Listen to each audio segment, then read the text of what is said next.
এই রাস্তা দিয়ে তোরা খবরদার মসজিদে যাস নে। কিন্তু কেন? আমি একটু আগে এই রাস্তাতে মসজিদে যাচ্ছিলাম, তখন আল্লাহর নামাজ দেরি হয়ে গেল। এ আমি কি দেখছি? জীবন থাকতে থাকতে এখান থেকে পলাই। আরে তোরা হাসছিস কেন? আরে সমস্যা নেই, ওই ভূত আমাদের কিচ্ছু করতে পারবে না, আপনি সরেন তো। আরে আরে আরে যাস না তোরা। আমি এখন কি করব? যাই ওদের বাড়িতে গিয়ে তাড়াতাড়ি বলে আসি। আরে আমাদেরকে এদিক দিয়ে আসা কি ঠিক হলো? আরে সমস্যা নেই, তুই আর রাস্তা খুঁজে পালিয়ে নে। আরে চল তো। ওরে আল্লাহ,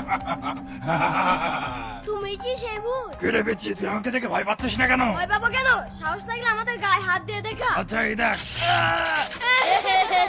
এটা কি হলো? আমি তোদেরকে হাত দিতে পারছি না কেন? তুই কেন? তোদের সদ্দায় আসলে আমাদের কিছু করতে পারবি না, কারণ আমরা প্রত্যেক নামাজের পর সূরা ইখলাস, সূরা ফালাক, সূরা নাস পড়ে আমাদের শরীরে মাসেও করি। দাঁড়া, তোকে তো আউযুবিল্লাহি মিনাশ শাইতানির রাজিম।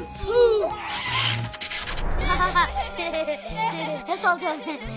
বন্ধুরা, তোমরা কোন কোন সূরা পারো কমেন্টে অবশ্যই জানাবে এবং ভিডিওটি লাইক করবে।